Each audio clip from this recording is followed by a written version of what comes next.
On a bright summer afternoon, under the golden rays of the sun, a sly fox wandered through the countryside.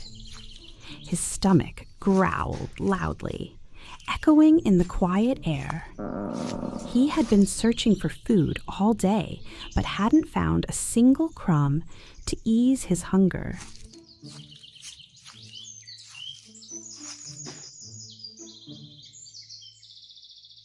What a dreadful day. I've searched high and low and yet not a morsel to eat. Surely I can't go back to my den with an empty stomach again.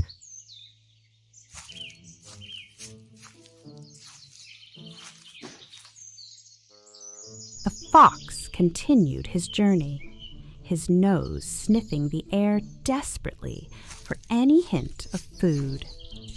As he walked, he came across a small hill covered in rows of grapevines. His sharp eyes caught sight of bunches of ripe, juicy grapes hanging from the vines. Finally, a reward for my patience. Those grapes look absolutely delicious, plump, juicy, and bursting with sweetness.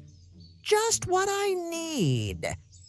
The fox licked his lips and approached the grapevine. He tilted his head up to get a better look. The grapes swayed gently in the breeze, as if teasing him. But there was one problem. The grapes were hanging far above him, well out of his reach. No matter, I am a fox, smart, clever, and resourceful. These grapes will be mine one way or another. The fox took a few steps back, crouched low, and leapt into the air with all his might. He snapped his jaws, expecting to feel the sweet burst of juice in his mouth. But alas, his teeth closed on nothing but air. I must not have jumped high enough.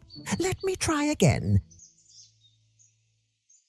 This time, the fox backed up even further, ran as fast as his legs could carry him, and jumped higher than before.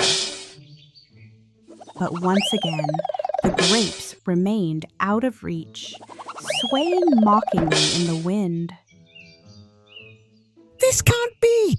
I'm not giving back up so easily. A little more effort and those grapes will be mine.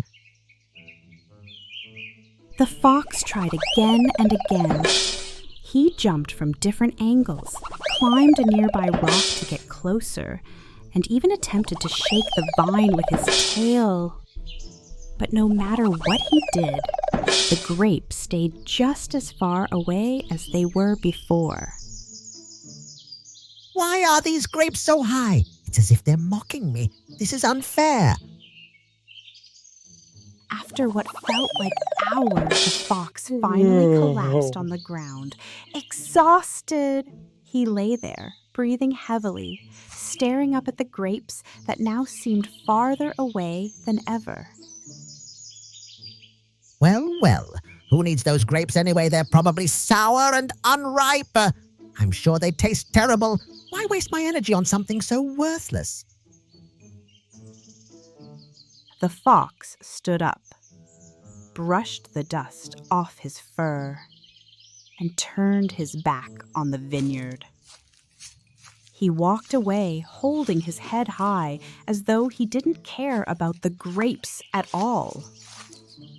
But deep down, the fox knew the truth.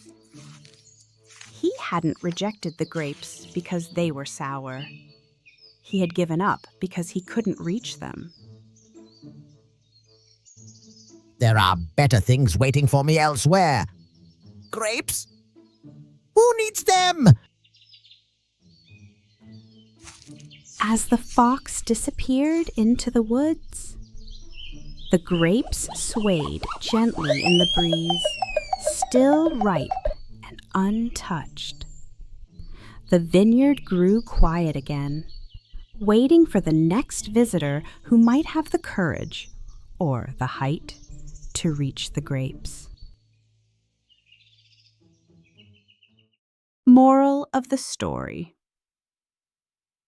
it's easy to criticize or dismiss what we cannot have. But instead of making excuses, we should face challenges with honesty and persistence.